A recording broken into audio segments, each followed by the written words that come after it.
지금 시각이 새벽 5시 19분인데 잠이 너무 안 와서 아까 낮잠을 좀 세게 잤거든요. 한 번 세게 잤더니 잠이 안 와가지고 녹음을 하나 하려고 합니다. 이것저것 생각하다 보니까 갑자기 어렸을 때 내가 뭐 봤나 이런 좀 생각이 들었었는데 제가 어렸을 때 이비인후과를 좀 자주 다녔거든요. 지금도 기간지가 좀 센 편은 아닌데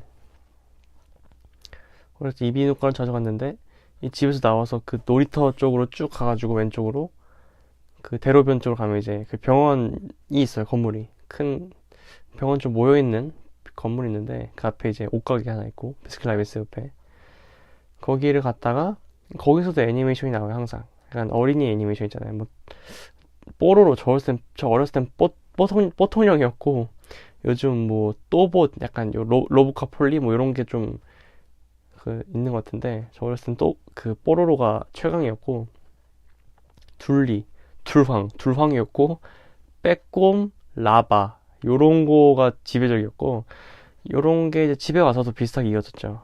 병원에서도 그 TV로 계속 보고 있었고 저 집에 왔을 때도 레바, 빼꼼, 둘리 그리고 이제 스펀지밥이랑 뭐 엄마를 찾아서 산말리 같은 것도 많이 나왔었고 그 보니아니 이후에 그 보니아니 끝나고 약간 방영되는 그 애니메이션 몰아주는 프로그램이 있었거든요. 그 파블 아니 그 뭐지 플란다스에게 플란다스에게랑 뭐 고전 명작들 같은 것도 많이 틀어줬었고 굉장히 재밌었고 그리고 그 아바타 아앙의 전설 같은 것도 정말 재밌었고 저 어렸을 때는 워터밴더가 되고 싶었어요. 워터밴더 뭔가 좀 세련 제일 세련됐더라고요. 그 물이 그 네 개 원소 중에서 뭔가 블러드 밴딩 같은 것도 굉장히 좀 강해 보였고 그 PVP 상황에서 어쨌든 아항의 전설 같은 거 없고 제 최애 그 TV로는 그런 게 많이 나왔었고 TV로 또 엄마 그 자두야랑 아따맘마 그리고 짱구 레전드죠. 짱황 많이 나왔었고 또 도라에몽 이런 건 많이 못 봤던 것 같아요. 오히려 도라에몽 많이 못 봤고 포켓몬 장난 아니죠. 포켓몬 저는 디지몬 세대는 아니고 디지몬은 제 작은 누나 세대고 저는 포켓몬스터 그리고 저 한창 했던 게 이제 흑백 그 포켓몬스터 블랙 앤 화이트 그거 굉장히 많이 했었고 또 저 때 나왔던 프로그램이 그 닌텐도 위 같은 게 굉장히 제 친구 집 있어가지고 자주 가가지고 바로 옆집이었는데 위 정말 재밌게 했고 어쨌든 TV 얘기를 돌아오면 그런 애니메이션이 줄을 이뤘었다. 굉장히 재밌었고 하루 종일 TV 앞에 앉아 있었고 또 컴퓨터로 넘어가 보자면 저 때는 네이버가 그 주니어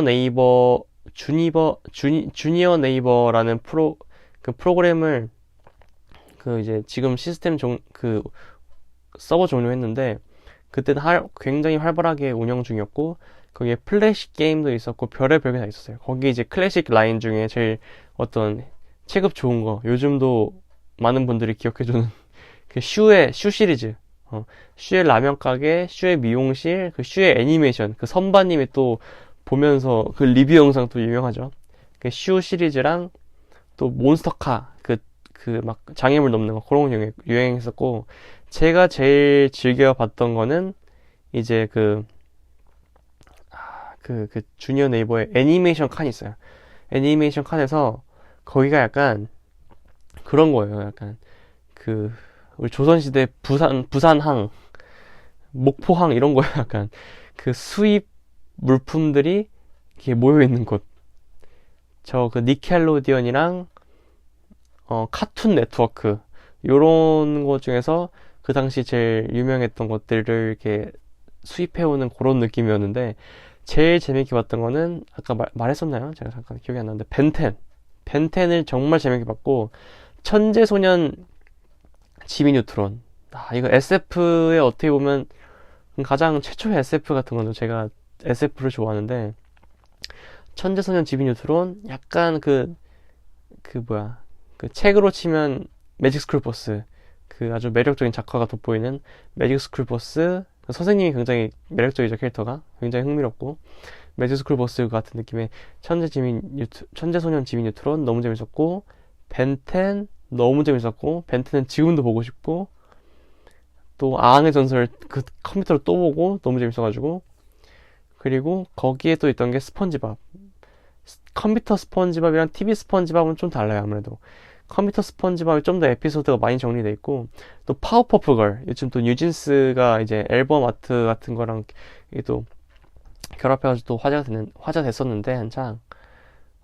파워퍼플걸 너무 재밌었고, 그리고 지금은 제목 미상의 또 뭐 있었거든요. 그 파워퍼플걸 남자 버전 같은 그 양키 센스틱의 어떤 카툰 그 느낌이 또 있었는데, 그거 너무 재밌었고, 그리고 대망의 최애 하나 뽑으라면 벤텐과 견줄 만한 그 암호명 이웃집 아이들이라고요.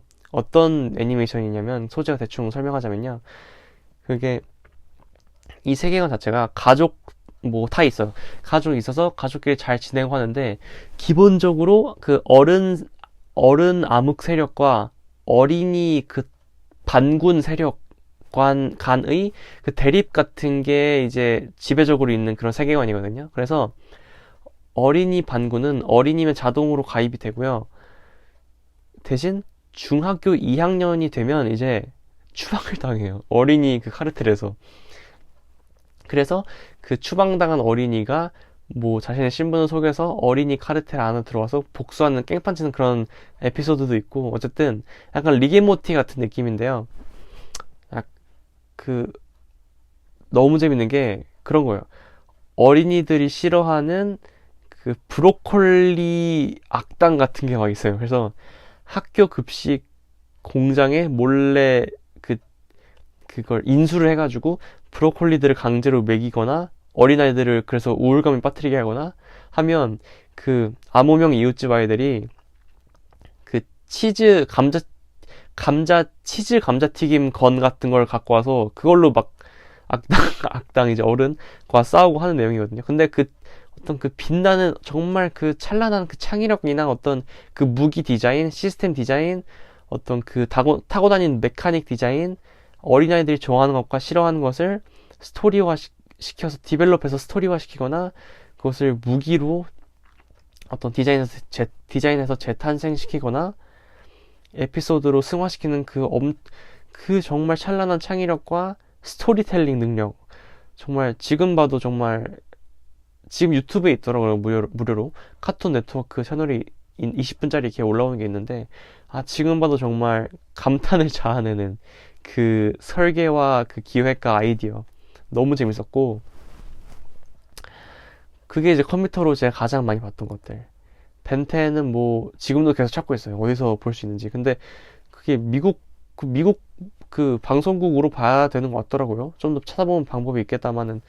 그래서 지금 계속 찾아보고 있고, 그만큼 너무 재밌게 봤고, 어렸을 때 저의 잠 자기 전 30분에서 1시간 상상은 늘 그 벤텐에서 나는 어떤 외계인을 디자인해서 나는 그 시계 안에 가둬가지고 쓸 수 있을까? 어떤 능력이 있을까? 생각을 많이 했었고, 그리고 워터밴딩, 어떤 식으로 워터밴딩을 더 디벨롭해서 그 전투에 활용할 수 있을지, 그런 거 망상, 그 초딩 특이죠. 너무 재밌게 많이 했었고, 또 TV로 들어왔어. DVD, 이번엔 DVD.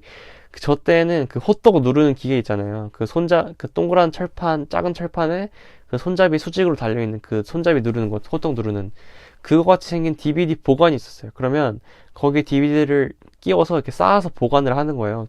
뚜껑을 덮어서. 근데 제가 제일 좋아했던 거는 나니아 연대기랑 해리포터 시리즈랑 슈렉.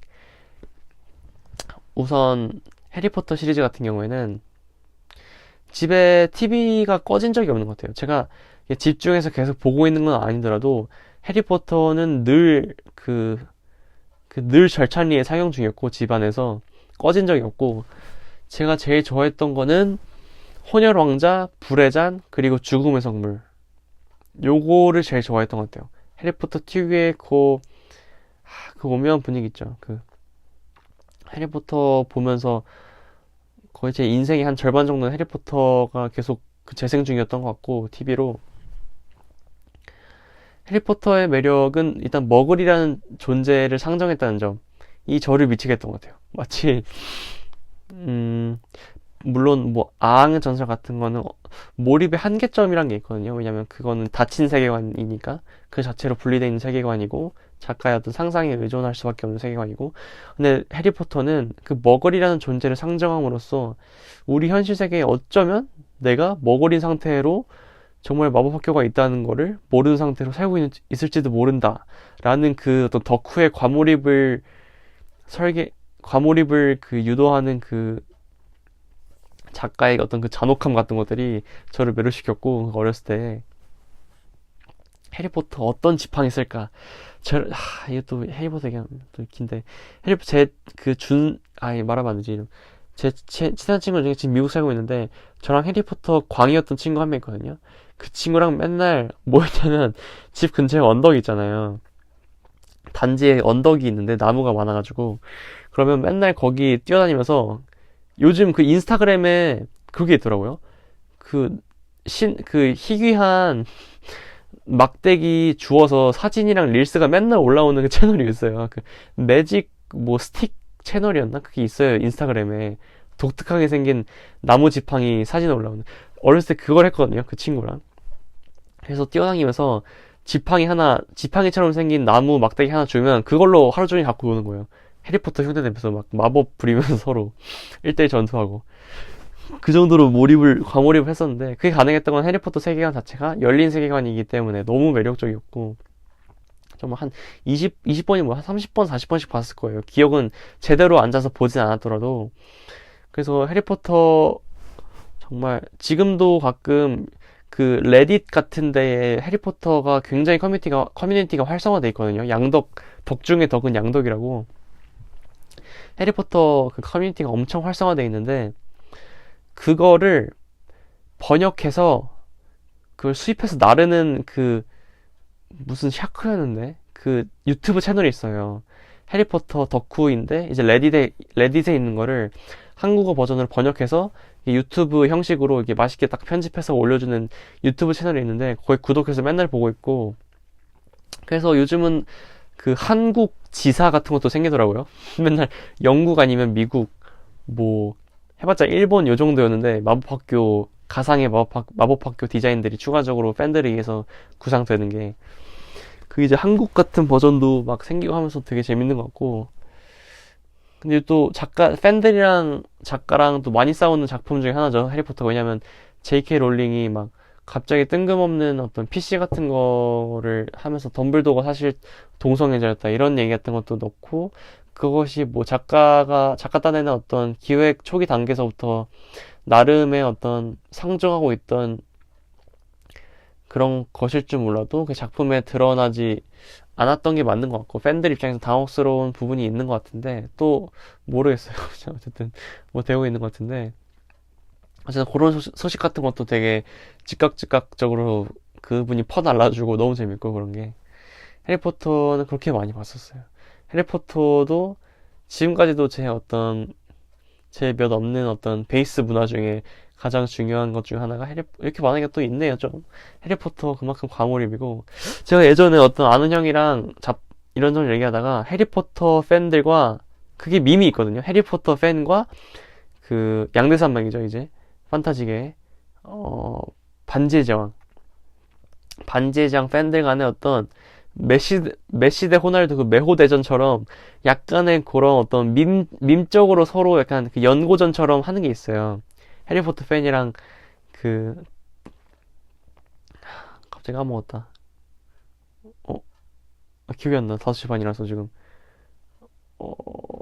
반지의 제왕 팬들 사이에 어떤 그런 게 있는데, 둘 사이를 이어준 게 어떤 덤블도어 캐릭터가 있네요, 생각해보니까. 어쨌든. 근데 그 두 팬들 간의 어떤, 좀 공통적인 차이점 같은 게 있으면 뭐가 있을까? 무엇이 그들로 하여금 해리포터 팬, 혹은 반지의 제왕 팬으로 이렇게 구분 짓게 할 수 있었을까? 구조적인 어떤 면에서. 를 생각해봤을 때, 해리포터 팬들은요, 저를 포함해서, 그 머글이라는 존재에 환장하는 것 같아요. 현실 열린 세계관이라는 점, 우리가 사는 이 세계 어딘가에, 지금 말하면서도 되게 약간 설레는데, 우리가 사는 이 세계 어딘가에 마법학교가 있고, 마법사들의 어떤 사회가 있을지도 모른다. 라는 어떤 그런 어반 판타지 격의 그런 매력 같은 거에 크게 동하는 사람들인 것 같고요. 이제 반지의제왕 팬들은 그 완벽하게 설계된 닫힌 세계관 속에서 러닝타임 동안 빠져드는 거에 행복감을 느끼는 사람들인 거죠. 굳이 한 줄로 비유를 하자면 예전에 썼던 표현인데, 해리포터 팬들은, 아니, 그러니까 반지의 제왕 못하겠다. 반지의 제왕 팬들은 옛날에 반지의 제왕 팬으로 유명한 김풍 작가님께 주호민 작가님께서 질문하신 적이 있어요. 방송에서. 아니, 너무 오냐오냐 하니까 러닝타임 너무 길어지는 거 아니냐, 3시간 넘는 게 말이 되냐 했더니 김풍 작가님께서 무슨 말씀을 하셨냐면 김풍 작가님께서 무슨 말씀을 하셨냐면 반지의 제왕 팬들은 러닝타임이 길면 길수록 좋다는 거예요. 마치 아바타처럼 그 완벽하게 설계된 그 세계관 속에 러닝타임 동안 현실을 잊고 푹 빠져드는 그 시간이 너무 행복하다는 거예요. 그러니까 반지의 제왕 팬들은, 얘기를 하자면, 굳이 비유를 하자면, 영화가 시작되면서 그 러닝타임 동안에 엄청 행복한 거고, 해리포터 팬들은 이제 물론 영화 보는 내내도 너무 행복하지만 영화가 끝나고 엔딩 크레딧이 올라오면서 영화관에 불이 켜지면서 영화관 나서는 그 길에서부터 이제 황홀감이 몰려오는 거죠. 내가 지금 영화관을 보고 현대사회에 이렇게 적응해서 살고 있지만 어딘가에는 마법사, 어딘가에는 해리 같은 사람이 덤블도어와 함께, 그리고 이제 스네이프와 함께 그 볼드모트에게 대항하고 있을지도 모른다. 그 마법부라는 게 있고 헤르미온느가 그 마법부 장관직을 하고 있을지도 모른다라는 그 어떤 망상 같은 것들, 그런 것들이 이제 재밌게 만들어주는 거거든요. 제 생각하기에 그냥 뇌피셜로. 어쨌든 저는 해리포터 굉장히 팬이고 반지의 제왕도 물론 좋아하고, 근데 확실히 해리포터 취향인 것 같아요. 저는 그런 걸 더 좋아하거든요. 네이버 웹툰 중에서 블랙홀과 3만원이라는 웹툰이 있어요. 그게 뭐냐면 그냥 완전 일반 세계관이에요. 세계관이랄 것도 없어요. 그냥 우리 사는 그냥 그런 평범한 모습인데 갑자기 어느 날부터 하늘에 검은 점이 하나 보이기 시작하는 거예요. 그래서 그게 뭔고 했더니 뉴스에서 이제 보도를 하는 거죠. 연구 결과 거대한 블랙홀이 지구로 다가오고 있다는 거예요. 그래서 몇 년 안 남았어, 지구에. 이게 인류 멸망도 아니야. 진짜 레알 지구 멸망인 거죠. 근데 보험 회사에 다니고 있던 이 주인공이 보험 회사를 그만두고 보험을 팔기 시작합니다. 블랙홀 보험. 5,000원인데 제가 5만원이었나 5,000원이었나 아무튼 블랙홀이 와서 피해를 입을 거 아니에요. 사람들이 집이 뭐 날아가고 그럴 거 아니에요. 그러면 그 피해를 전액 보상해준다는 내용의 계약서도 있어요. 5,000원짜리 보험을 팔고 다니는 거죠. 근데 그걸 누가 삽니까? 블랙홀 오면 다 같이 죽는 건데. 근데 이 사람의 논리는 그래요. 블랙홀을 겪어본 사람이 누가 있냐. 블랙홀이 왔을 때 그게 뭐 화이트홀로 연결돼서 다른 세계관을 펼쳐질지 아니면 다 찢겨 죽을지 그 중력에 의해서 모르는 거다. 5,000원에 한번 그 희망을 투자해보지 않겠냐. 꽤 매력적인 제안일 수 있죠. 저라면 하겠어요. 왜냐면 5,000원밖에 안 하면 그냥 뭔가 나의 남은 미련 같은 거 한번 떨치는 느낌도 들고 이 세상에 뭔가 하나 남기고 간 느낌도 들고, 그쵸? 5,000원 보험 재밌잖아요. 블랙홀 진짜 어떻게 될지도 모르는 걸 수도 있고 겪어본 사람은 없으니까. 근데 그러면서 어떤 주변 인물들과 생긴 어떤 일화들, 되게 독특한 캐릭터들이 많이 만나겠죠. 당연히 캐릭터 위주의 어떤 로드무비 같은 그런 구성인데, 그러면서 겪는 다양한 에피소드들, 쌓이는 인물들, 그리고 또 주인공이 제가 알기로 유명한 보험 거절 달인이었어요. 그래서 그로 인해서 복수를 위해 주인공을 쫓는 일행들과의 어떤 또 마찰 같은 것들이 있어서 되게 재밌거든요. 그게 이것도 해리포터랑 비슷한 것 같아요. 그냥 우리랑 똑같은 이 세계관이랄 것도 없는 이 현실 세계 속에서 굉장히 발칙한 상상력을 하나 주사하는 거죠. 주사. 반지의 제왕 같은 게 뭐 어떤 신화나 민담에서 시작해서 뭐 톨킨 작가가 세계관이나 어떤 그런 오크라는 종족도 만들고 무슨 언어까지 만들면서 세계관을 빌드업해서 그걸 다시 지금의 영화 감독이 다시 받아서 제작팀이랑 만들어낸 그런 닫힌 완벽한 어떤 세계관, 그것도 일종의 장인 정신이 있고 어떻게 보면 굉장히 대단한 거죠. 그것도 그 안에 푹 빠져들 수 있고 그 안에 사람들이 살고 있고. 근데 다만 저는 지금 제가 20년 동안 살아오면서 이 세계에 쌓아왔던 기억들, 어떤 감각들, 그런 공감대들이 그 영화에 전반적으로 녹아드는 거를 이기기는 힘든 것 같아요. 어떤 개인 창작자가 아무리 위대하게 쌓아 올린 견고한 세계관이더라도 나라는 이 주체가 20년 동안 이 현실 세계를 살아오면서 쌓아왔던 어떤 기억들, 감각들, 추억들, 어떤 그런 경험들이 그 세계 안에 녹아드는 그거는 못 이기는 것 같더라고요. 제 취향상. 그래서 어떤 블랙홀과 3만 원 혹은 해리포터 같은 것들이 암호명 이웃집 아이들과 그런 결이었던 것 같아요. 그런 점에서 굉장히 재밌었고 어쨌든 저의 어렸을 적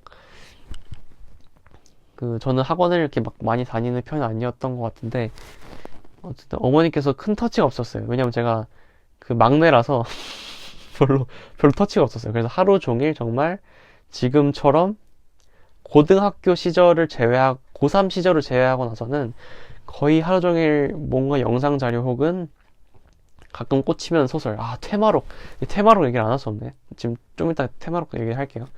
어쨌든 영상 자료 같은 걸 달고 살았는데 그게 저의 어떤 대학교 와서 급하게 어떤 진로 변경을 했음에도 불구하고 나름 든든한 지원군이 돼주기도 했고 한편으로는 또 되게 담백한 위로가 돼주기도 했고 저의 행복이죠, 행복.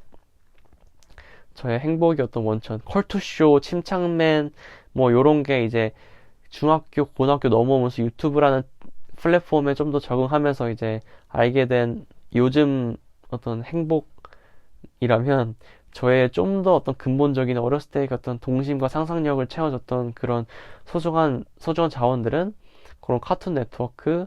요즘도 제가 리게모티에 미쳐 있습니다. 리게모티도 봤고 패밀리 가이즈도 봤고 심슨도 봤고 무슨 뭐 시리즈 비슷한 작가진들이 대거 투입된 비슷한 시리즈를 많이 봤거든요. 근데 저는 리게모티가 단연 최고인 것 같아요. 그 발칙함과 어떤 끝까지 내지르는 그 블랙 코미디 요소, 그리고 미친 과학자라는 그 캐릭터에 저도 환장하거든요. 미친 과학자와 어떤 그 골 때리는 가족들, 그리고 그게 하나하나가 옴니버스식 구성인 듯 하면서도 되게 자연스럽게 은근히 그 계속 서사가 쌓여가는 거 있잖아요. 인물들이 추가된다든지 그런 것들이 너무 매력있고, 그림체, 색감, 디자인도 일단 너무 취향이고, 시각적으로 어쨌든 눈으로 보는 매체이기 때문에 그런 것도 너무 좋았고, 성우도 좋았고, 리게모티 그냥 모든 게 완벽합니다. 제 인생 시리즈 중 하나예요, 리게모티. 되게 보통 어렸을 때 봤던 거를 높게 쳐줄 수밖에 없기 마련인데, 또 어렸을 때 봤던 거 하니까 이런 게 생각나네. 제가 학교 이런 생각을 한 적 있어요. 그런 얘기 많이 하잖아요, 어른들이 특히. 나 어렸을 때는 명작이 그렇게 많았는데 요즘 명작이 없는 것 같다. 제가 생각하기에는 맞는 말일 수 있을 것 같아요. 왜냐면 옛날에는 작품들이 많이 나오지 않았거든요. 요즘같이 매달 막 네다섯 개씩, 광고만 해도 네다섯 개씩 영화가 개봉하고 그러지 않았단 말이죠. 그래서 영화를 만드는 사람만 영화를 만들고 영화를 만들 줄 아는 사람만 영화를 만들었단 말이에요. 그래서 옛날에는 예컨대 뭐 10개의 영화가 개봉하면 8개는 명작이었던 거예요. 굳이 비유를 하자면. 근데 요즘은 100개의 영화가 개봉하고 그 중에서 한 뭐 20개가 명작인 거죠. 그럼 명작의 수는 요즘이 더 많다고 할 수 있지만 그 포션을 따졌을 때 체감상, 왜냐면 우리가 100개의 영화를 보지 않으니까 어차피 유명한 10개의 영화 정도를 골라서 보다 보니까 요즘의 명작 개수가 좀 더 적어 보일 수 있겠다는 생각이 들더라고요. 그 얘기를 왜 하냐면 저 학교 다닐 때, 초, 중고 때 학교 선생님들께서 영화를 좀 많이 보여주셨어요. 뭐 남는 시간에 아니면 중간고사 끝나고 중간고사 뭐 채점 시간에 영화를 보여주셨는데, 지금 와서는 그게 영화사에서 되게 유의미한 가치들을 많이 갖고 시네필들이라고 하는 어떤 팬들에게 되게 큰 좋은 평가를, 평단의 긍정적인 평가를 받고 찬사를 받는 작품들이라는 걸 알지만 그 당시에는 못 모르고 봤거든요. 심지어는 어떤 지루하다고 느낄 수도 있는 어떤 영화가 있었냐면 뭐 대표적으로는 빅피쉬. 빅피쉬는 그때도 약간 신비로운 느낌 같은 거 받았던 것 같아요. 애들이랑 떠들면서 보던 그 와중에 야, 저 아빠가 그래서 거짓말 하는 거야? 아니면 진짜 얘기하는 거야? 이런. 어쨌든 빅피쉬나 뭐 포레스트 검프, 그쵸? 그리고 트루먼 쇼 이런 것들을 많이 보여주셨어요. 왜냐면 선생님들께서는 어렸을 때 영화 같은 게 되게 널려있는 환경은 아니었을 거고, 그나마 수입되는 영화들이란 건 이미 유명하고 유명해서 우리나라까지 넘어온 영화들이었겠죠. 그렇기 때문에 되게 질 좋은 영화들을 많이 알고 계셨을 수밖에 없을 것 같고, 감사하게도 그런 영화들을 많이 봤죠, 학교에서. 그리고 기억에 남는 거는 중학교 때 저희 한문 선생님이었어요, 담임 선생님이. 근데 저희 담임 선생님 가족분께서 건강이 갑자기 악화돼가지고 한 달인가 두 달 정도를 다른 젊은 그 선생님으로 잠깐 대체가 됐었거든요. 담임 선생님께서. 새로 오신 선생님도 그 한문 쌤이셨어요. 근데 그 쌤이 약간 오타쿠셨던 것 같아요. 왜냐면 수업이 40분이었나 아마 그랬을 거예요, 중학교면. 근데 그 학습지 있거든요. 한문 뜻, 그 발음, 그리고 획 쓰는 거, 그리고 간단한 예문, 이게 학습지가 있어요. 갱지로 만든 알죠? 갱지로 만든 특유의 한 장짜리 학습지가 있는데, 그거를 20분 만에 완료를 하고, 남은 20분은 진격의 거인을 매번 보여주셨어요. 너무 재밌었게. 그 애들이랑 모여서 진격의 거인 보는 게 낙이었는데, 한문 시간만 기다렸었는데, 그때 보다가 이제 한 달 뒤에 다시 원래 담임 선생님께서 오셨고, 이제 끊겼는데, 요즘 다시 라프텔 구독하면서 보고 있습니다. 약속의 네버랜드 정주행했고요. 1기랑 2기. 너무 재밌고, 약속의 네버랜드도 지금 또 진격의 거인이랑, 그리고 제가 덕질하는 그 모 아이돌 분께서 추천해준 메이드 인 어비스라는 작품을 또 보고 있는데, 또 묘하게 매력있어요. 약속의 네버랜드랑 비슷하면서도 조금 더 테이스트가 진한? 조금 더 오타쿠스러운? 근데 일단 한번 재밌어서 보고 있고, 진격의 거인은 사실 제가 한때 한창 그거에 빠졌었어요. 2시간 요약본, 1시간 요약본. 요거에 빠졌어가지고, 진격의 거인을 이미 알고 있습니다. 그 후반부의 어떤 세계관과 관련된 구조적인 반전이 어떤 게 있는지 이미 알고 있고, 다만 그럼에도 불구하고 충분히 애니메이션 사적으로 가치가 있는 작품이다라는 판단 하에, 그리고 그 중학교 때 봤던 거를 이어서 봐야겠다는 어떤 일념 하에, 그리고 충분히 알고 봐도 재밌다라는 어떤 현재의 감상 같은 것들이 저를 계속 라프텔을 통해서 진격거를 정주행하게끔 하는 것 같습니다. 일단 진격거 재밌고, 이상하게 또 원나블에 진격거는 안 들어가요. 그러면서 최고의 애니메이션 뽑아라 하면 항상 다투는 게 진격거, 원피스. 막상 블리치는 많이 안 나요, 생각보다. 원피스, 원피스, 나루토는 특히 양덕들의 그 커뮤니티가 장난 아니죠, 규모가. 닌자라는 거에 환장하는 것 같아요. 닌자라는 거에. 그 서양인들이. 약간 어떤 오리엔탈리즘 같은 것들이 합쳐지면서. 원피스, 나루토, 진격의 거인, 그리고 에반게리온. 요 정도가 이제, 그리고 아키라. 약간의 이제 힙스터들이 또 좋아하는 아키라. 요 정도가 쟁쟁한 그 파이인 것 같습니다. 그 안에서. 저희 큰 누나가 할 얘기 왜 이렇게 많아? 애니메이션과 은근히 접점이 좀 있는 것 같아요. 아름아름. 인지를 못해서 그렇지. 저희 큰 누나가 그 경기예고를 나왔거든요. 그 애니메이션 학과였어요. 그리고 이제 대학교는 인체에 관심을 가지다가 이제 패션으로 빠져서 일본에서 도쿄에서 패션 공부를 했어요. 그래서 H&M에 다니다가 지금은 디올에서 일하고 있는데, 되게 어떻게 보면 되게 어떤 미시적인 관점에 있어서 롤모델입니다. 굉장히 자기 거 잘하는 멋있는 사람인 거고, 큰 누나. 어쨌든 큰 누나 자랑을 좀 했는데 어쨌든 큰 누나가, 그래서 큰 누나 방이 만화방이었어요. 만화방. 블리치를 제일 좋아했던 것 같아요. 누나는 블리치를 제일 좋아했고, 저한테 추천했던 건 헌터헌터도 너무 재밌게 봤고, 저는 넷플릭스 구독할 때 봤는데, 누나 방에 그게 있어요. 굿즈 같은 것도 많았고, 뭐 패키지 굿즈 같은 것도 많았고, 그 만화 같은 거, 그 일본 만화 있잖아요. 일본어라서 저는 못 읽는 그 펼치는 방식과 읽는 방식조차 낯선 그 일본 만화책 같은 것도 많았고, 그래서 그 그림 보는 맛에 큰 누나가 방에 들어가는 걸 싫어했는데 굉장히 몰래 몰래 들어가서 그 만화책 훔쳐보는 게 또 재미였고. 그래서 어쨌든 저 같은 경우에는 현재 징역거를 정주행하고 있고, 블리치 같은 경우에는 그 에드워드 오빠까지 봤어요. 에드워드 오빠까지 그 워낙 유명해서 뭐길래 하고 봤는데 재밌긴 하더라고요. 근데 블리치가 강연금이구나. 미안합니다. 강연금을 헷갈렸던데. 강연금을 얘기했는데, 강연금이 초반 그 인물 쌓여가는 걸 좀 기다려야 되는 것 같아요. 근데 제가 요즘 이 동시대 관람자 입장에서 또 이제 인물 쌓이는 거 잘 못 기다리죠, 또. 그 도파민 중독이어가지고. 그래서 잠깐 그 중도 하차를 했고, 다시 돌아갈 예정이고, 강연금, 충분히 이제 징역거 끝나고 강연금으로 이제 정주행 다시 할 가치가 있고, 블리치도 재밌죠. 블리치를 제가 실수로 3기인가부터 봤어요. 그래서, 옛날 애니메이션 치고 되게 속도감이 있고, 시원시원하다 했더니 제가 1기랑 2기 그 성장하는 파트를 다 건너뛰고 3기부터 보고 있던 거더라고요. 그래서 다시 1기부터 봤는데, 역시나 그 옛날 일본 애니메이션 특유의 그 어떤 만화적인 문법 같은 걸 다 채워야 된다는 어떤 강박 같은 게 느껴지는 그 인물 간의 어떤 교류나 어떤 그런 하는 거 있잖아요. 일본 특유의 어떤 추가 동작들, 어떤 그 대사들 같은 것들이 약간 장벽이 있더라고요.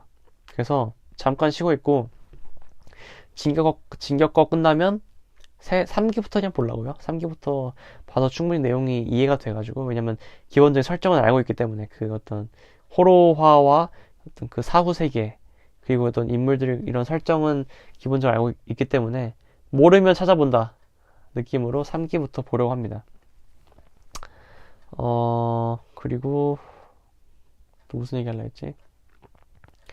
그쵸. 고등학교 때, 중학교 때 그런 애니메이션 많이 보여줬었고, 또 요즘 들어서 애니메이션을 진심으로 즐기고 있는 것 같아요. 1학년 때는 약간의 어떤 힙스터병에 걸려서 마이너한 그 서브컬처에 대한 그 테이스트가 있다, 이런 식으로 표방하고 싶었던 게 있는 것 같은데, 요즘은 정말 재밌어서 보고 있어요. 그래서 저번에 첫 영상에서 단다단 좀 까는 얘기를 했었는데, 단다단도 그런 의미에서 흥미를 갖고 좀 기대가 좀 있었어가지고 실망이 있었던 것 같고, 단다단도 최근에 봤던 것 중에 하나 단다단이고, 약속의 네버랜드 또 보고 있고, 지금은 진격거랑 메이드 인 어비스 보고 있다. 또 메이드 어비스가 약간 좀 또 소음이 있더라고요. 어떤 작가의 그 어떤 변태적인 어떤 그런 소아성애적 그 코드 같은 것들이, 그래서 제가 덕질하는 그분도 약간 욕을 먹었었거든요. 메이드 어비스. 근데 그런 거 차치하고 그냥 보려고 합니다. 작품 내재적으로는 작품 자체의 그 재미, 그거에만 좀 집중을 해서 보려고 하고, 또 아키라랑 또 공학기동대. 아키라랑 공학기동대는 약간 교양 공부한다는 느낌으로 보러 갔어요. 제가 학기 중이었는데, 수요일이 하루 공강이에요. 화요일, 목요일 둘 다 수업이 껴있고, 수요일 하루가 통으로 공강인데, 아키라가 재개봉한다는 거예요. 갑자기 인스타에 떴는데, 이거 안 볼 수 없잖아요. 그쵸? 아키라가 재개봉하는데, 덩달아서 공각기동대도 재개봉한다고 하는 거예요. 잠깐만, 지금 몇 분 했나? 녹음 몇 분 했나? 잠깐 확인해야겠다. 별로 지금 말을 빨리 했나 보네요. 어쨌든 아키라가 재개봉한다는 거예요. 그래서 보러 예매를 했죠. 아키라가 뭐 예를 들어서 이런 식이에요. 오전 11시부터 오후 2시까지가 아키라고, 오후 3시부터 오후 5시까지가 공각기동대인데, 하루 7시간. 왜냐면 홍대 집 앞에 제가 맨날 가는 그 영화관이 있는데, 제가 로망이라기보단 저의 소확행이거든요. 낭만. 주말에 아침에 일어나서 안 씻어야 돼요. 안 씻는 게 포인트. 안 씻고 버스 타고 5분이면 가거든요. 안 씻고 내려서 어젯밤에 예매해놨던 그 자리에 딱 앉아서, 사람 아무도 없죠. 보통 저 포함해서 많으면 5명, 적으면 3명, 2명 이래요. 그러면 그냥 다리 꼬고 대충 패딩 펼쳐놓고 콜라 쪽쪽 빨면서 그냥 완전 텅텅 빈 쾌적한 상영관에서 영화 보는 거죠. 제 낭만인데, 아쉽게도 그게 아키라랑 공각기동대가 약간 이제 기획 프로모션 그런 성격이 좀 있어서 모든 관에서 개봉하진 않고 홍대, 강남 이런 좀 큰데, 사람 많이 있는 데에서만 개봉을 하더라고요. 그래서 제일 가까운 데가 홍대였어요. 홍대에서 그래서 이동시간 포함해서 거의 7시간을 영화관에서 보냈죠. 일정을. 전날 밤새고 생활 패턴이 개그지라서 지금도 이제 5시 반에 녹음하고 있는데 어쨌든 아키라 정말 재밌었습니다. 정말 재밌었고 제가 웬만하면 그 구로사와 아키라의 그 꿈이라는 영화 있거든요. 그거 볼 때도 그랬는데 그거 볼 때도 한 줄 평에 어떤 문장을 썼었냐면 내가 어떤 영화를 본다는 사실 자체로 만족할 수 있었다면 이 영화가 더 재밌었을 텐데 라고 썼었던 평론이 한 줄 있어요. 뭐 평론이라고 하기도 좀 그런데 제 나름대로 기록해놨던 게 있는데 그런 게 있잖아요. 어떤 대부나 뭐 시빈의 성난 사람들 북북서로 방향을 돌려라였나? 뭐 그런 어떤 클래식 명작들 같은 게 있잖아요. 그 이제 분야별로 음악으로 치면 또 뭐가 있을 테고 미술로 치면 또 뭐가 있을 테고 그런 명작들은 그 분야의 매니아들로 하여금 그 작품에 대한 어떤 그 작품 내재적인 어떤 그 내용만을 다룬 어떻게 보면 객관적인 평가에서 벗어나서 역사적으로 갖는 가치에 더 매료돼서 혹은 그 작품의 어떤 작가가 갖는 생애의 배경 같은 것에 더 매료가 돼서 어떤 외부적인 요인 같은 것들이 꽤나 어떤 유의미한 수준 혹은 작품 이상으로 많이 어떤 계열라는 말이 있나요? 계열?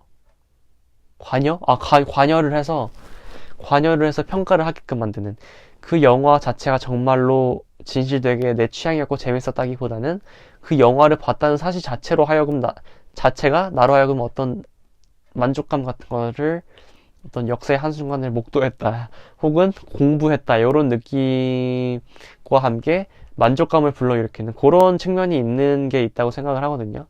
근데 저는 그런 걸 좀 싫어요. 싫어한다기보다는 좀 경계하는 편이에요. 별로 매력을 못 느낀다고 해야 될까요? 작품 자체의 어떤 재미 같은 걸 좀 더 발굴하거나 좀 향유하고 싶은 느낌이 있는데 아키라는 영화관에서 봤잖아요. 두 손 두 발. 이거는 아키라라는 작품 자체도 정말 무지무지 재미있고요. 디자인도 끝내주고요. 작화도 끝내주고 연출도 끝내주고 보통 이제 그 원작의 서러움이란 게 있잖아요. 뭐야 이렇게 뻔해 라는 평가를 많이 받는데 야 내가 원작이야. 내가 이거 시작한 사람이야. 그러니까 뻔해 보이지. 요즘 다 따라하니까. 근데 그런 거가 분명히 있을 텐데도 불구하고 다 쌩까고 그냥 가장 힙하고 가장 감각적이고 가장 재밌어요. 가장 풍성하고 가장 그 많은 생각이 들게 하고 아키라. 그 버블 경제 당시에 어떤 그 인간의 어떤 그 영혼을 갈아 넣었을 때 생기는 그 위대함이란 게 있는 것 같아요. 예술 안에 생기는 어떤 집약되는 더 그레이트 뭔가가 있는 것 같은데 어쨌든 아키라 너무 재밌었고 이제 아키라가 2차 세계대전 당시에 그렇게 군국주의로 어떤 악행을 많은 어떤 과오를 저질러서 미국의 원자폭탄을 맞고도 자위대 해산을 통해서 다시 한번 군대를 다시 집결시키려는 역사의 교훈에서 어떤 것도 얻지 못한 모습을 보이는 듯한 일본 정부에 대한 고도의 돌려가기인 영화다라고 내용을 다루던 평론이 제일 좀 와닿았는데 그 영화 보고 뽕이 차가지고 되게 여러 개의 평론을 찾아봤거든요. 그 내용을 한번 지금 다루기엔 좀 제가 기억력이 좀 떨어지는 것 같은데 어쨌든 좀 다른 얘기 하다가 또 기억나면 돌아올게요. 어쨌든 아키라가 제가 아까 얘기했지만 이제 영화 외적인 요소를 걷어내고 영화 내적인 요소로 좀 그 자체로 판단하고자 하는 저희 어떤 일념 같은 것들을 다 이제 무장해제 시켰습니다. 사실 무장해제인 건지 아니면 영화 자체가 정말 재밌었기 때문인지 모호하긴 한데 어쨌든 분명은 재밌었고 동시에 그 영화를 봤다는 사실 자체로 저로 하여금 또 추가적인 만족감을 불러일으켰다는 사실을 부정할 수 없을 것 같고 불가분의 관계이고 분명 너무 재밌었고 황홀했고 요즘 이제 시네마스코프라고 하나요? 16:9 혹은 21:9 화면비에서 과감하게 벗어난 4:3인지 뭐 아니면 뭐 7:5인지 모르겠는 그 화면 비율 그와 약간 열화된 그 화질 손으로 그렸다는 게 체감이 되는 중간중간에 어떤 그 요소들 채색이 덜 됐나? 싶은 어떤 갑자기 저 중간에 뭐 물컵 하나 색칠 덜 돼 있고 약간 요런 그런 것마저도 굉장히 만족스러웠습니다. 정말 영화관이라기보다는 어떤 국립현대미술관에서 작품을 감상하듯이 경건한 마음으로 관람을 했고 다만 사람이 꽉꽉 차 있더라고요. 정말 너무 오랜만에 꽉 찬 상영관에서 영화를 보다 보니까 좀 답답한 게 있었는데 그럼에도 불구하고 정말 별 5점이고요. 정말 일종의 체험이었습니다. 정말 체험이었고 경험이었고 그 자체로도 오랜만에 생긴 추억이었고 혼자 생긴 또 쌓은 낭만이었고 너무 소중한 시간이었고 재밌었고 최고였고 그리고 문제는 이제 다음이죠. 공각기동대. 사실 아키라에 대해서 제가 지금 미술적으로 되게 칭찬이라기보다는 되게 찬사를 많이 했잖아요. 연출, 작화, 그 당시에 어떤 사람들이 갈려나간 버블 경제 당시에 우리나라에서 외주를 많이 했다고 하더라고요. 어쨌든 이제 후반부에 의자에 앉아서 막 몸이 이제 주체를 하지 못하고 막 변신하는 그 장면이 있는데 그 장면에서 특히 우리나라 제작진들이 외주를 엄청 많이 참여했다고 저는 알고 있어요. 어쨌든 그 다음으로 이제 아키라가 끝나고 잠깐의 30분 쉬는 시간에 팝콘을 샀어요. 이건 팝콘이다. 이건 팝콘각이다. 팝콘을 오랜만에 메가박스에 아주 차가운 달달한 반반 팝콘을 먹으면서 치즈 카라멜 반반 먹으면서 여운을 좀 삭히면서 다음 영화 볼 준비를 했죠. 근데 제가 이제 밤낮이 바뀌었다고 했잖아요. 너무 졸리기 시작하는 거예요. 제가 그렇게까지 아키라에 대한 미술을 칭찬했음에도 불구하고 고스트 인 더 쉘이죠. 이제 공각기동대. 이제 번역이 잘못됐다고 하던데 고스트 인 더 쉘. 고스트라는 게 되게 중요해요. 단지 귀신이라는 표현이 아니라 고유명사예요. 그 작품 내에서 자체적으로 제정의한 고유명사거든요. 그 내용이 어떤 내용이냐면요. 졸았음에도 불구하고 초반은 기억이 나는데 한번 그래서 더 보려고요. 집에서. 그때 현장감 감동 같은 건 느꼈으니까 내용에 대한 조금 더 세밀한 이해를 위해서 한 번 더 2차 관람을 하겠다라는 건데 고스트라는 게 그거예요. 그 세계관이 그러니까 뉴럴링크 같은 거죠. 그 당시에 그걸 생각하고 그 상상에서 한 번 더 나아가서 그 딜레마에 대해서 고민했다는 게 정말 가히 천재적인데 감독이 사람의 기억을 전부 옮겨요. 가짜 뇌로. 그러니까 뭐 외부 뇌라고 할게요.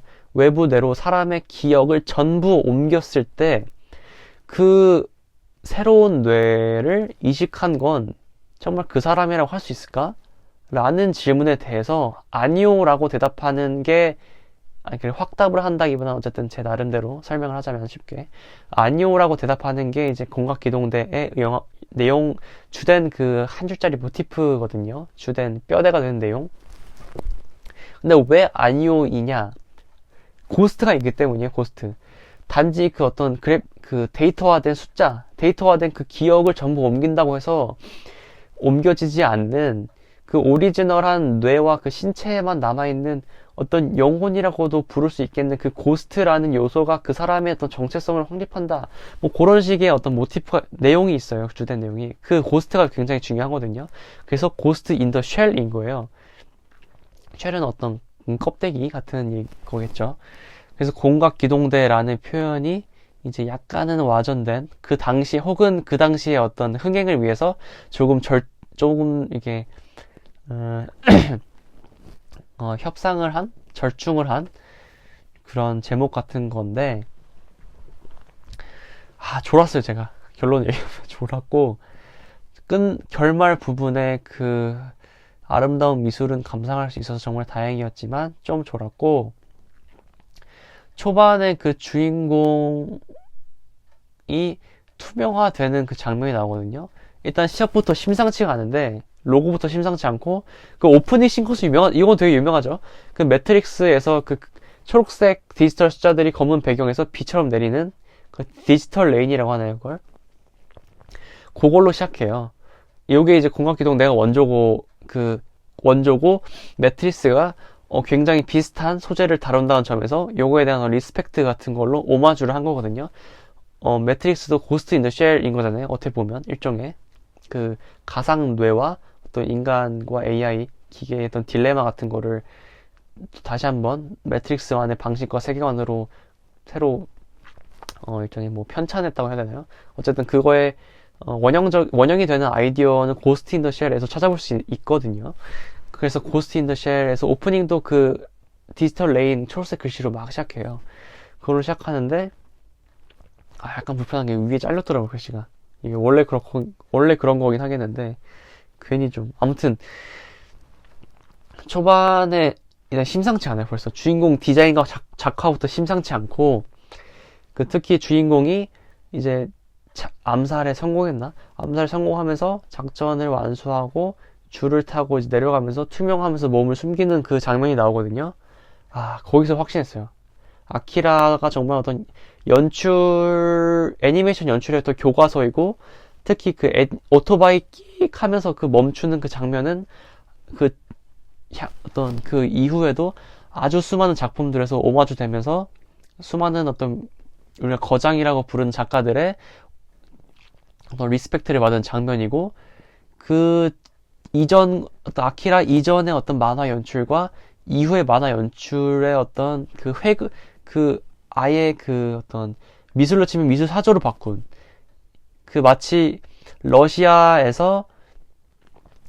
문학 유명하잖아요. 그 메소드라는 게 방법론이라는 뜻이거든요. 정말 뭐 다른 뜻이 있는 게 아니라 러시아 연극계에서 아마 제가 알기로는, 그러니까 그 희극계에서 그 학자들에 의해서 새로운 그 우리가 쓰는 이 인물들의 조밀한 감정선을 다루기 위해서는 슬프면 울고 기쁘면 웃고 힘들면 헉헉대는 이런 1차원적인 묘사가 아니라 정말 현실과 닿아있는 어떤 기쁠 때 눈물로 기쁨을 표현할 수 있어야 하고, 슬플 때 어떤 허탈한 웃음으로 그 슬픔을 표현할 수 있어야 한다라는 식으로 새롭게 발굴되고 연구되고 나왔던 게, 그 당시에는 가장 새로운 어떤 방법론으로서의 연기에서의 어떤 새로운 패러다임 같은 게 메소드 연기였던 거거든요.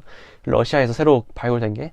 그게 이제 할리우드로 넘어오면서 그 당시 어떤 떠오르던 라이징 스타, 그 꽃미남 남자 배우, 가장 잘생겼다고 평가받는 그 꽃미남 남자 배우에 의해서 실험적으로 영화에서 도입이 되면서 처음에는 많은 사람들이 욕을 먹었지만, 그게 이제 조금씩 어떤 평단의 어떤 그 호응과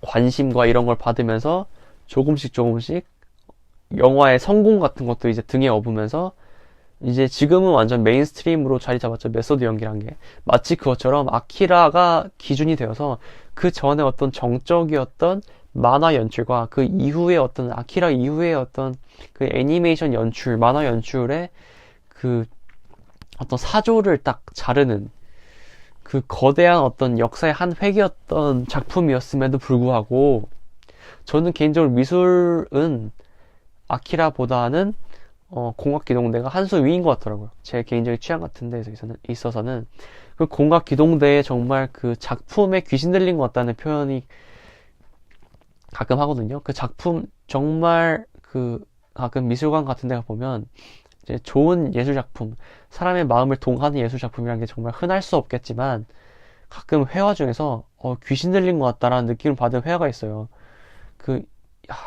받을 때가 있어요. 정말 작가의 소울이 느껴지는 거죠. 별거 없음에도 불구하고 이게 얼얼하게 다가오는 그 기운 같은 게 있어요, 작품. 저는 그런 좀 큰 캔버스에 저를 이렇게 기로 누르는 기센 작품들을 좋아하거든요. 그게 단지 어떤 색 대비가 강렬하다든지, 질감적으로 표현이 굉장히 적극적이라든지, 아니면 그 표현의 수위 같은 것이 강렬하거나 적나라하다든지, 아니면 소재 같은 게 뭐 나체를 다룬다던가, 제가 말을 좀 절어도 이해해주세요. 죄송합니다. 지금 6시여가지고 밤새고, 나체를 다룬다던가, 아니면 어떤 피 튀기는 장면을 묘사한다던가, 뭐 그런 식의 기셈 혹은 강렬함 같은 게 아니고요. 단지 그냥 어떤 평범해 보이는 평화로운 어떤 언덕에서 아낙네가 빨래하는 장면인데, 그게 굉장히 섬뜩하거나 마치 살아 움직일 것 같은 굉장히 어떤 그런 징그러움 같은 걸 느낄 때가 있어요. 그 회화에서 그거를 국립현대미술관에 한번 갔을 때 살아 숨쉬는 대지였나? 그 회화 전을 한번 갔을 때 느꼈었고, 그리고 중학교 때 이것도 굉장히 또 제 어떤 인생에서 중요한 경험 중 하나인데, 제 중학교 때 그 리움 미술관, 삼성 미술관 가서 그 단색화 작품 중에 그 있잖아요, 유명한 거. 빨간 배경에 노란 색깔 약간 그라디언트 물 퍼진 것 같은 네모 몇 개 있고 검은색 줄 하나 있고, 근데 그게 그렇게 사람을 자극하더라고요. 제가 미주신경계 같은 게 살짝 있어서 좀 이게 좀 심장이 빨리 뛰거나 그 긴장감 같은 게 압박감이 세게 오면 약간 숨이 가빠오거나 그 이제 어지럼증 같은 것이 유발되는데, 그 작품을 볼 때 좀 벅차오르더라고요. 마치 에어올 볼 때 그 약간 어지러웠던 것처럼, 어쨌든 그런 귀신 들린 그런 게 정말 예술가의 어떤 소울이라고 저는 느껴지거든요, 개인적으로.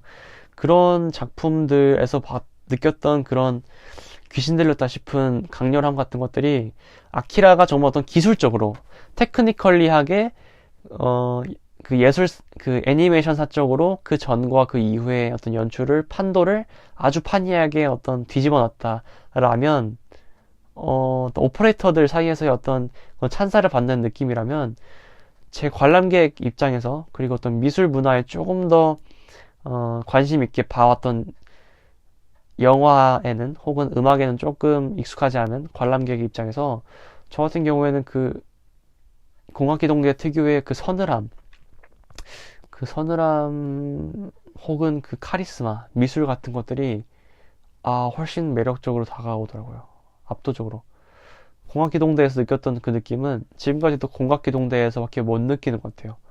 아키라에서 느꼈던 감동은 또 아름아름 여기저기서 조금씩 느끼거든요. 왜냐면 많은 분들이 아키라를 워낙 좋아했고 많이 참고를 하다 보니까, 거장들이. 정말 공학기동대 같은 경우에는 정말 재밌었고, 그리고 집 오는 길에 또 평론 같은 거, 해석 같은 거 많이 찾아보면서 또 2차로 또 뽕 차고 너무 재밌었고, 그래서 또 할 얘기 없나? 재밌는데. 아키라 너무 재밌죠. 아키라는 맞다. 제가 일본 여행을 한번 갔어요. 홋카이도를 한번 일본 여행 갔었는데, 잠시만요.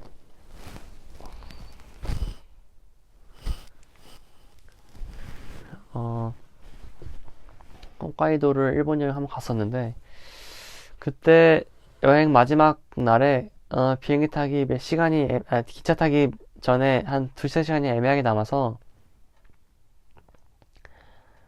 그 만화 백화점에 갔어요. 백화점 내부에 한 층이 전체가 많아요. 일본 만화가 워낙 인기가 많으니까 거기 별의별 게 다 있어요. 근데 거기 한 코너에 아키라 책이 있는 거예요. 근데 약간 상품화되고 굿즈화된 듯한 느낌의 표지 예쁘게 감싸져 있는, 그걸로 그냥 몇 개 기념품 개념으로 사왔어요. 아키라를. 일본어 읽을 줄도 모르지만 아키라 몇 개랑 이토준지 같은 만화 몇 개랑 드래곤볼이랑 사카모토 데이즈, 제가 또 좋아하거든요. 카카오 페이지로 또 질감했었는데, 사카모토 데이즈 액션씬, 그렇게 찰지는 액션씬은 본 적 없고 지금까지 그렇게 잘 그린 그림체도 흔치 못했던 것 같고, 정말 촬영쇼죠, 촬영쇼. 액션씬 작화 촬영쇼인데, 정말 작가의, 그거가 너무 인상적이어서 원화로 좀 즐기고 싶다. 그림으로, 미술 작품처럼 개념으로 사온 거죠, 저는 일종의. 근데 아키라를 그 유명한 그 검은색 구가 네오 도쿄 가운데서, 그 한가운데서 수미상관으로 거대한 폭발을 이루는 그 장면.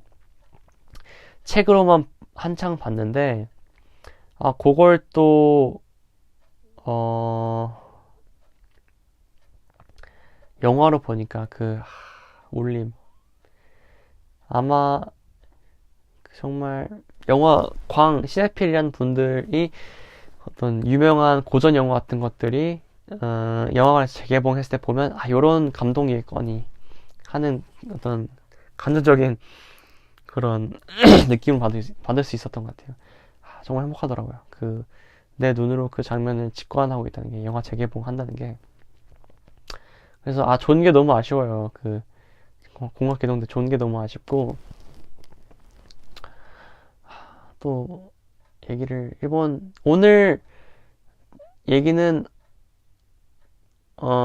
애니메이션, 일본 문화의 명과암? 여기 할까요? 썸네일도 그쪽으로 하나 만들어 보고 싶은데, 일본 애니메이션의 어떤 내가 느꼈던 재밌었던 점들과 재미없던 점, 일본 애니메이션에서 내가 좋아하는 점, 안 좋아하는 점. 일단 안 좋아하는 점 같은 경우에는 일본 애니메이션뿐만 아니라 일본 작품들 특유의 그 추가 동작이 있어요. 약간 그 언어나 문화에서 오는 하잇 이러면서 약간 그 추가적인 동작들, 내용과는 관련 없는 그런 것들 같은 게 특유의 어떤 반박자 밀리는 약간 느린 템포 같은 걸 만들어서 싫어하는 게 좀 있거든요. 제가 일본 만화 같은 걸. 근데 그런 것도 별로 안 좋아하기도 하고, 그런 게 단다단해서 좀 강조되어 보이기도 하는 것 같아서 안 좋아한다고 얘기를 했었는데, 또 반면에 굉장히 좋아하는 부분도 굉장히 좋아하고, 일단 어쨌든 일본 애니메이션, 일본이라는 어떤 거대한 사회가 애니메이션사 쪽으로 쌓아 올렸던 그런 산업적인 성취나 예술적인 성취 같은 것은 분명히 박수쳐 마땅하다라고 생각은 하지만, 또 그런 어떤 또 문화적 차이에서 오는 안 맞음 같은 것도 있는 것 같아서, 일본 애니메이션의 어떤 명과 암을 이번 주제로 하면 좋을 것 같은데, 또 아키라 같은 경우에는 그런 게 또 정말 정말 좋더라고요. 한번 보는 거 추천드릴게요. 너무 재밌고, 그 그래픽 디자인도 너무 힙하고. 구로사와 아키라 얘기를 잠깐 하고 마무리를 해보자면, 구로사와 아키라의 유명한 작품이라고 하면 이제 전장이었나? 전쟁 같은 영화 하나 있고, 그 포스터 끝내주더라고요. 그 포스터 특히 그 뒤쪽에 보라 색깔 구름에서 번개 치는 그게, 아니 그 당시에 기술로 어떻게 구현한 거지? 직접 찍은 건가? 번개 치는 걸? 현장에서? 아니면 그린 건가? 사진을 어떻게 찍었지? 싶은 어떤 의아함을 자아내는. 저는 예술작품이 카리스마를 갖는 방법이 어떤 두 가지로 나눠진다고 생각을 하거든요. 하나는 어떻게 만들었을지가 감이 안 잡히는 작품. 저는 그쪽을 좀 더 좋아하는 편인데, 어떻게 만들었을지에 대한 생각이 안 들 때 그 작품이 온전히 정말 신비로움에 대해서 신비로움이라기보단 어떤 카리스마나 위대함 같은 걸 갖추게 되는 것 같아요. 아우라 같은 걸. 그리고 두 번째는 이 작품을 어떻게 만들었는지를 알게 됐을 때의 어떤 재미들. 특히 어떤 장인정신으로, 예를 들어서 종이 조각 2000개를 일일이 붙였다. 약간 이런 거 알게 됨으로써 오는 감동 같은 게 또 있는 것 같고. 근데 그건 약간 특수한 경우, 작가에게 보내는 장인정신으로서의 어떤 찬사 같은 게 있는 반면, 예술작품으로서 갖출 만한 좀 더 이상적인 형태의 어떤 카리스마 같은 거는 전자에 가깝다. 개인적인 취향으로는. 어떻게 만들었을지에 대한 감이 안 잡히는 것은 물론이고, 어떻게 만들었을지에 대한 생각이 안 드는 거 있잖아요. 애초에 그냥 그 작품 자체를 즐기게 되는, 어떻게 만들었을지에 대한 관심을 안 가는. 그렇게 됐을 때 그 작품이 마치 누군가에 의해서 만들어진 게 아니라 마치 이 세상에 원래 존재하는 어떤 하나의 신비로운 힘 중에 하나였던 것처럼 느껴지는 그런 매력 같은 게 있는 것 같거든요. 이 얘기 왜 했지? 어쨌든 그래서 구로사와 아키라 그 포스터 얘기하다가, 어쨌든 포스터 유명하죠. 작품 전부. 그리고 그 거미가 사는 집이었나? 거기에서 그 배우한테 실제 화살을 쏴가지고 그 배우가 촬영 끝나고 칼을 빼들고 감독한테 찾아가서 따졌다는 그 유명한 그 저택 앞에서 화살을 맞는 장면이 진짜 찐텐으로 놀라는 거거든요. 왜냐면 진짜 활을 던졌기 때문에.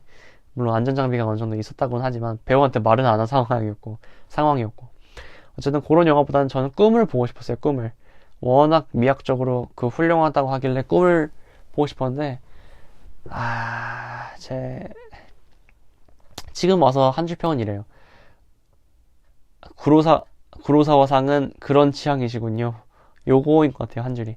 그러니까 어떤 작품 자체로 물론 그 미학적인 가치로 찬사받아 마땅할 정도의 어떤 위협 같은 게 있고 그 안에 어떤 예술적인 세계관, 감독의 어떤 감각, 감식관, 장인정신 같은 것들이 있지만 그 신비한 분위기가 물론 있지만 그것이 한국인으로서 일본 바로 옆에 붙어 있는 나라인 한국에 사는 한국인으로서 바로 옆 나라에 사는 사람으로서 되게 가깝게 일본을 봤을 때 느꼈던 일본 특유의 어떤 묘한 분위기를 다시 한번 재확인하는 것에 지나지 않는 어떤 서양인 입장에서 봤을 때 오리엔탈리즘으로 해석됐을 때 매력적일 수 있겠다 싶은 그 이상의 어떤 신비로움 같은 건 있지 않았었던 것 같아요.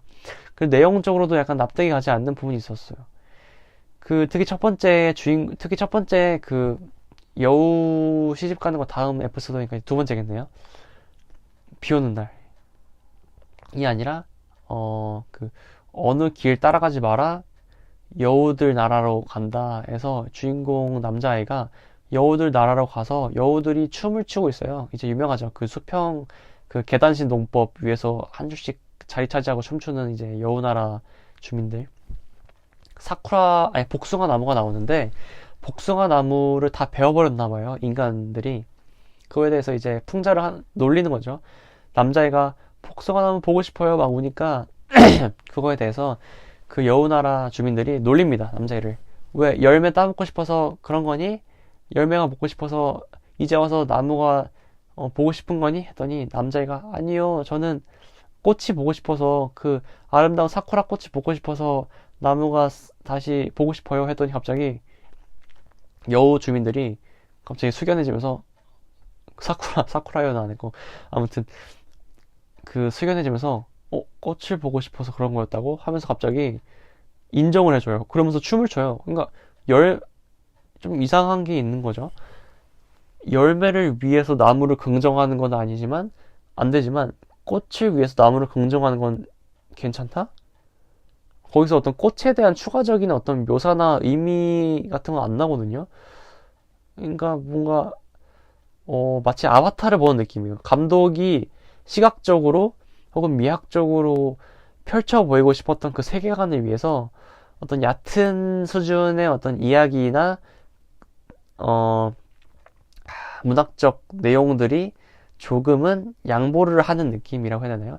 그게 어떤 감독이 너무 게을렀다 뭐 이런 느낌은 아니지만 아쉬웠다. 개인적으로 저는 이야기를 좀 더 좋아하기 때문에 영화에서 기대하는 건 어떤 시각적인 미학적인 부분보다는 이야기적인 측면이 강하거든요. 개인적으로 저는 그런 꽃에 대한 어떤 의미부여 같은 게 좀 있겠다 싶은 것들이 후반부에 좀 나와요. 방사능 관련해서 어떤 사회 비판적인 내용이 좀 나오고 아예 가장 마지막 에피소드에 가서는 그 물레방아를 만드는 노인이 거의 직접 읊어주죠. 감독의 목소리를 빌리다시피 해서 어떤 영화의 주제에 대해서 좋았어요. 영화는 좋았는데 물론 좋은 영화입니다. 재밌게 봤고 근데 다만 명성에 미치지 못했다. 그 영화를 봤다는 사실 자체로 만족을 할 수 있었다면 더 좋았겠지만 평가가 그러지 못했다. 왜냐면 집에서 핸드폰을 봤기 때문에 영화관 재개봉이었으면 영화관 재개봉이었으면 조금 달랐을 수도 있었겠죠. 근데 어쨌든 아키라와 공각기동대가 내용적으로도 충분히 그 매력을 충분히 압도적으로 발산하는 것과 달리 구로사와 아키라의 꿈에서는 어떤 그런 면모는 조금 아쉬웠다. 그래서 영화관 재개봉이었더라도 좀 덜 하지 않았을까 그런 부분들이 라는 생각이 있고 제가 왜 영화에서 이야기를 좀 기대하는 편이냐면 저는 저는 그래픽 디자인을 전공하다 보니까 그리고 회화 미술에 대한 굉장히 좀 큰 빅팬이다 보니까 그런 정지된 화면에서 오는 역동성 같은 거를 굉장히 즐기는 편이거든요. 그게 어떤 느낌인가 하면 그 평면 정지 화면에서 그 멈춰져 있음에서 오는 강렬함 같은 것들이 있는 것 같아요. 확장성이라고 해야 되나요? 멈춰 있음으로, 정지해 있음으로 인해, 그 프레임 안에 갇혀 있음으로 인해, 다만 그 프레임 안에서 성실히, 그리고 충실히 내용을 구사하고 있음으로 인해, 그 관람자가 그 외의 내용을 무궁무진하게 확장해서 받아들일 수 있는 그 무한 확장성 같은 게 있다고 느껴지거든요. 훌륭한 그래픽 디자인은, 그리고 훌륭한 회화 작품은 오히려 역설적으로 멈춰 있기 때문에, 정지해 있기 때문에 담을 수 있는 내용이 무궁무진한 거죠. 그 강렬함 같은 것도 변치 않고. 근데 영상 매체라는 건요, 완벽한 어떤 그 화면 구성이 0인 상태라고 만약 가정을 한다면, 마이너스 3에서 시작해서 프레임별로 조금씩 동작이 변하고 사물이 변하고 카메라가 워킹하면서 0인 상태로 갔다가 다시 1, 2, 3으로 되면서 점점 불완전해진 상태로 옮겨가잖아요. 그러니까 이게 저한테 제가 느끼기에는 너무 물 타는 맛처럼 느껴지는 거예요. 그 완벽한 화면 구성인 0인 상태를 지향하는데 저는 마이너스 3인 상태부터 조금씩 옮겨와서 3인 상태로까지 또 다시 옮겨가는 그 과정을 보다 보니까 그 0인 완벽한 상태조차도 그 카리스마가 흐려지는 거죠. 왜냐하면 사람은 감각이 둔해지니까, 마치 코가 되게 빠르게 어떤 주변 냄새에 적응하는, 되게 피로 저항력이 가장 낮은 감각 기관 중에 하나인 걸로 알려져 있는 것처럼 시각도 그런 것 같거든요. 가장 아름다운 그 이상적인 상태가 0이라면 마이너스 3, 좀 덜 예쁜 거에서 시작해서 조금 더 예쁜 해서 완벽한 상태를 이르렀을 때, 그 완벽한 상태를 별로 그렇게 감동적으로 다가오지 않는 거죠. 왜냐하면 비슷한 모습의 덜 예쁜 상태인 마이너스 3에서 시작해서 조금씩 옮겨와서 다시 덜 예쁜 상태인 3으로 또 이게 변모하면서 다음 컷으로 넘어가다 보니까, 영상 매체라는 것은 역설적으로 스스로 많은 내용을 내포하고 스스로 움직이면서 스스로 그 플롯을 전달하기 때문에 마치 그림이 많이 그려져 있는 책을 보면 소설을 볼 때와 달리 나의 상상력이 제한되고 그것이 오히려 조금은 좁게 느껴지듯이, 저에게는 평면 정지 회화 혹은 그래픽 디자인 화면 보다 영상 매체에서 그 미학적인 면에서는 그 매력도가 현저히 떨어진다라고 다가오는 게 있거든요. 그래서 저는 영화를 볼 때 완벽하게 계산되는 화면, 예컨대 뭐 그랜드 부다페스트 호텔 혹은 지금 계속 얘기하지만 구로사와 아키라의 꿈,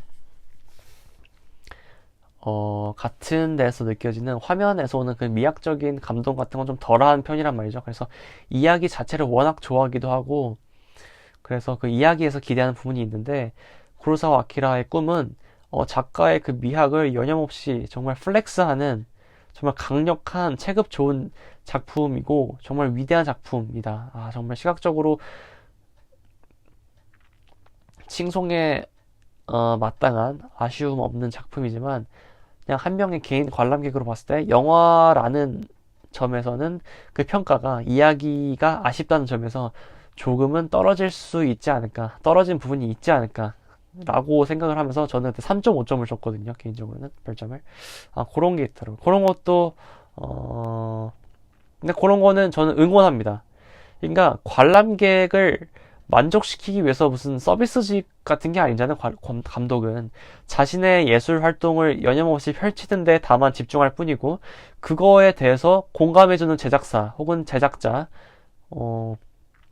그리고 영화사, 그거를 봤을 때의 배급사 같은 게 있고, 그거를 봤을 때 또 재밌게 봐줄 수 있는 관람객들이 있을 뿐이지, 감독은 묵묵히 자신의 예술을 펼쳐나가는 사람이라고 생각을 하거든요. 저는 그 감독 혼자서 짊어져야 되는 그 종합적인 어떤 그 관리해야 되는 일 같은 것도 어마무시하고, 그 안에서 자신의 예술을 어떤 해야겠다 싶은 그 아이디어를 견지하는 것, 그거 자체로 참 위대한 사람들이라고 생각이 들고 대단한 사람들이고, 다만 저의 어떤 감식관에 의해서는 그런 아쉬움들이 있다는 거죠. 그렇다고 해서 구로사와 아키라가 제 본분을 다 못했다거나 어떤 감독으로서의 평가가 아쉬워져야 된다. 그런 건 전혀 아닙니다. 구로사와 아키라는 자신이 마치 그 제임스 카메론이 어렸을 때 꿈꿔왔던 그 수중 생태계를 그 어떤 실현화하기 위해서 11년 동안 그래픽 디자인, 아니, CG 컴퓨터 그래픽이 발전해오기를 기다렸고, 그것을 여념없이 펼쳤고, 아바타 1, 2가 나왔고, 본인이 거기서 만족했고, 해서 저는 그게 그래서 아바타 2도 뭐 이야기적으로 아쉬움이 있었는데, 저는 거기에서 뭐 감독의 역량이 부족하다 이런 생각 전혀 안 해요. 감독이 하고 싶었던 방향이 다만 달랐고, 자신의 예술을 하는 사람들인 거지, 감독은. 뭐 관람객을 만족시켜야 될 어떤 의무나, 자신이 뭐, 보고 싶으면 돈 내고 보는 거고, 뭐, 보라고 했나요? 그죠? 그런 게 있다. 그래서, 뭐, 구로사와 아키라가 거품이다. 뭐, 이런 차원에서 얘기하고 싶은 건 전혀 아니고, 다만 저의 관점에서 이야기가 좀 아쉬웠다. 다만 시각적으로는 뭐, 훌륭하다는데, 뭐, 의심의 여지가 없다. 이런 것도 일본이라고 뭐, 한정 짓기는 애매한데, 어떤 이번 팟캐스트 주제가 하다 보니까 명과 암으로 됐는데, 제 잡담에서 시작해서, 그런 측면이 있는 것 같다라고 생각이 드네요.